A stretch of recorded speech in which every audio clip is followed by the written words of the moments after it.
فرمایا کہ کوئی دن ایسا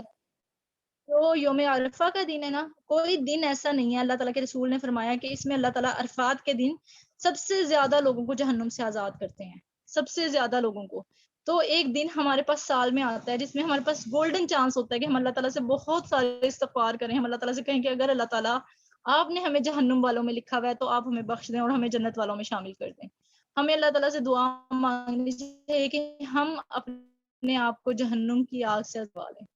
تو یہ دن جو ہے وہ ہمارے پاس ایک بہت کہہ لیں گے گولڈن پیریڈ ہوتا ہے جس میں ہم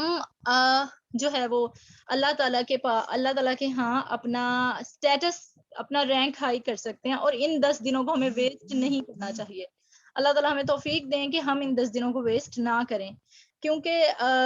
علماء کہتے ہیں کہ صرف علم والے جو ہیں نا وہ ان کی فضیلت کے بارے میں جانتے ہیں. جو لوگ ہوتے ہیں نا جو علم نہیں رکھتے وہ رمضان کے 10 دنوں کو افضل سمجھتے ہیں، لیکن جو علم والے ہوتے ہیں انہیں پتا ہوتا ہے کہ رمضان کی آخری 10 راتیں اور ذی الحج کے پہلے 10 دن جو ہیں وہ عظمت والے ہیں، اور ذی الحج کے پہلے 10 دن ہر دن سے زیادہ عظمت والے ہیں، ہر دن سے زیادہ، پورے سال کے تمام دنوں سے زیادہ عظمت والے ہیں. تو ان 10 دنوں کو ہمیں ویسٹ نہیں کرنا چاہیے. ظاہر ہے جب ہمیں اس کے بارے میں کچھ بھی نالج نہیں ہوگا تو ہم ان کو ویسٹ کریں گے. ہم سارا دن وہی ہماری ایکٹیویٹیز یا عید کی شاپنگ کر لیں گے، یا پھر ہم جو ہے وہی والے سارے معاملات ریپیٹ کرتے رہیں گے جو ہم کرتے ہیں، سارا دن سونا اور پھر ایسی ایکٹیویٹیز میں یعنی دیکھیں اگر یہ دن اللہ تعالیٰ کو محبوب ہے نا، اور ان میں اللہ تعالیٰ کو وہ معاملات پسند ہیں، جو کام جو اللہ تعالیٰ کو پسند ہے ہم وہ کام کریں گے تو ہمیں زیادہ اجر ملے گا اور ہم اللہ تعالیٰ کے محبوب بن جائیں گے. تو ہمیں جو چاہیے جو ہمیں اللہ تعالیٰ سے دور کر دیں گے، جو اللہ تعالیٰ کو ناپسند ہے، کیونکہ یہ ایک اچھے مومن کا ایٹیٹیوڈ نہیں ہوتا کہ وہ معاملات کرے جو اللہ تعالیٰ کو پسند نہیں ہے. تو اللہ تعالیٰ ہمیں بچائیں کہ ہم ان والے اعمال سے بچ سکیں. ویسے تو ہر سال کے ہر دن ہی ہمیں اللہ تعالیٰ کی نافرمانی سے بچنا چاہیے، لیکن ان 10 دنوں میں خاص طور پہ جو ہے وہ کوشش کرنی چاہیے اور محنت بھی کرنی چاہیے. پھر اس کے بعد اور یہ جو ہم روزے کے بارے میں بات کرتے ہیں، یوم عرفہ کا روزہ یہ حاجیوں کے لیے نہیں ہوتا، یہ اللہ تعالیٰ نے غیر حاجیوں کے لیے خاص کیا ہوا ہے یہ والا روزہ. پھر اس کے بعد جو ہے وہ اس میں جو ہے وہ اس عشرے کا آخری اور 10واں دن جو ہے وہ یوم النحر ہوتا ہے، یعنی ہمارے یہاں جسے بقرہ عید کہا جاتا ہے اسے یوم النحر کہتے ہیں، یعنی قربانی کا دن. تو اللہ تعالیٰ کے نزدیک یہ 2 دن بھی سب سے زیادہ فضیلت والے دن ہیں، یوم النحر اور یوم القر 11واں، یعنی جہاں پہ حاجی جو ہے مینا میں قیام کرتے ہیں. پھر قربانی جو ہے وہ ذو الحج کا ہمارے لیے ہاں جو ہے وہ ایک بہت بڑا ایونٹ جو ہے وہ سیلیبریٹ کیا جاتا ہے. ابراہیم علیہ السلام کی یاد تازہ کی جاتی ہے. وہ ابراہیم علیہ السلام جن کے بارے میں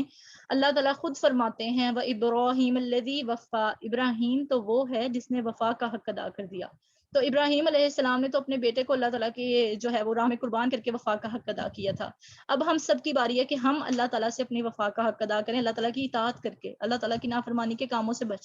بچ کے. ہمارے لیے جو کہہ لیں ایگزام ہے نا وہ بہت چھوٹا ہے اس کے مقابلے میں جو ابراہیم علیہ السلام کی آزمائش ہوئی تھی، ان کا ٹیسٹ لیا گیا تھا، اس کے مقابلے میں ہمارا ٹیسٹ بہت چھوٹا ہے. لیکن ہم اس میں بھی جو ہے نا وہ کامیاب نہیں ہو سکتے، اس میں بھی ہم کہیں نہ کہیں غفلت برت جاتے ہیں. تو جب اللہ تعالیٰ سے ہم بہت ساری دعائیں کریں گے انشاءاللہ تو اللہ تعالیٰ جو ہے وہ ضرور ہماری دعاؤں کو قبول کریں گے. اور ہاں جی یہاں پہ کسی نے کویسچن پوچھا ہوئے، شاید پورا کویسچن میں پڑھ نہیں سکی، یہی کہ یوم عرفہ کا روزہ جو ہوتا ہے وہ ہمارے ہاں اپنے کنٹری کے لحاظ سے یوم عرفہ کاؤنٹ کی جاتی ہے. ہمارے ہاں جو 9 ذی الحج بنے گی ہم اس کا روزہ رکھیں گے یوم عرفہ کے طور پر،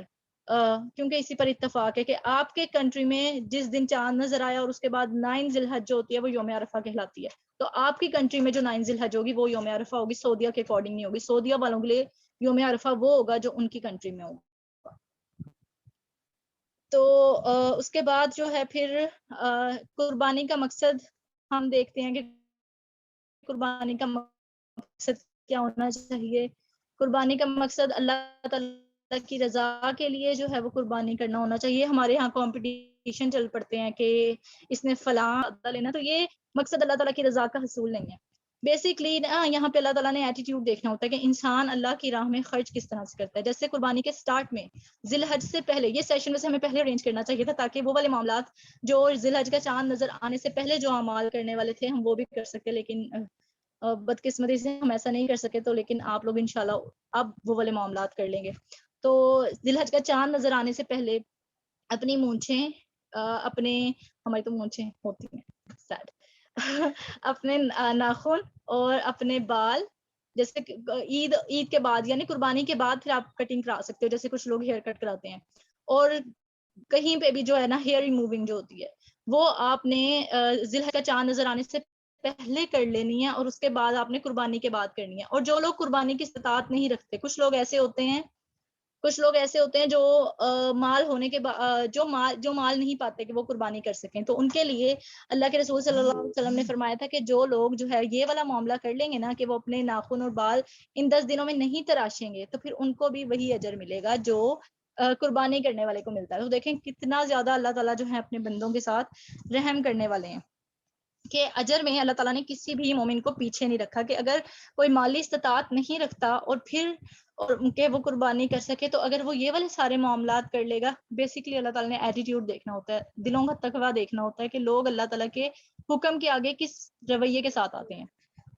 تو پھر جو ہے ان لوگوں کو قربانی جتنا اجر ملتا ہے، اور یہ اللہ کے رسول صلی اللہ علیہ وسلم کی حدیث سے پتہ چلتا ہے، ایگزیکٹ حدیث بھی انشاءاللہ آپ لوگوں سے شیئر کر دوں گی۔ یس تو رسول اللہ صلی اللہ علیہ وسلم نے فرمایا اس کے بعد پھر قربانی کے بارے میں کہا کہ جو شخص قربانی کی استطاعت رکھنے کے باوجود قربانی نہ کرے، کیونکہ کچھ لوگ ہوتے ہیں جو استطاعت رکھتے ہیں اور پھر وہ قربانی نہیں کرتے کہ شاید وہ خرچ کرنا نہیں چاہتے، یا جو بھی انسان کو مال کی محبت ہر چیز کی محبت پہ غالب آ جاتی ہے، تو کچھ لوگ اللہ کی راہ میں قربانی نہیں کرتے استطاعت کے باوجود، تو ان کے بارے میں اللہ کے رسول صلی اللہ علیہ وسلم نے فرمایا جو وسعت کے باوجود قربانی نہ کرے وہ ہماری عیدگاہ کے قریب بھی نہ آئے۔ تو رسول اللہ صلی اللہ علیہ وسلم نے انہیں پھر اپنے آپ سے دور رکھنے کا حکم دیا۔ پھر اس کے بعد جو ہے رسول اللہ صلی اللہ علیہ وسلم کا طریقہ یہ تھا کہ وہ کہتے ہیں کہ ہم جو ہے وہ عید الاضحیٰ کے موقع پر ہمارے دن کا پہلا کام یہ کرتے تھے کہ ہم نماز پڑھتے تھے، اور اس کے بعد پھر واپس پلٹتے تھے اور پھر قربانی کرتے تھے۔ جس شخص نے ایسا کیا، یعنی نماز پڑھی اس کے بعد پھر قربانی کی اور پھر مطلب واپس آ کے قربانی کی، جس شخص نے ایسا کیا اس نے ہماری سنت کو پا لیا، یعنی اس نے رسول اللہ صلی اللہ علیہ وسلم کا طریقہ جو ہے وہ اڈاپٹ کیا۔ تو اللہ تعالیٰ ہمیں توفیق دیں کہ ہم قربانی اگر کریں تو اس طرح کریں جیسے اللہ کے رسول صلی اللہ علیہ وسلم نے طریقہ سکھایا، اور جب ہم ان دنوں میں جو ہے وہ عبادات کریں، جو بھی معاملات کریں، نائس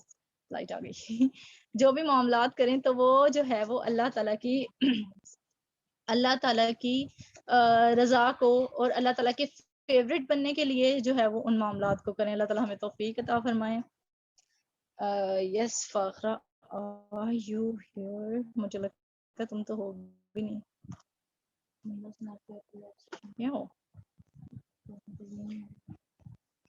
اوکے الحمدللہ آج اتنا ہی تھا، اور کوئی پوائنٹ میں نے مس تو نہیں کر دیا؟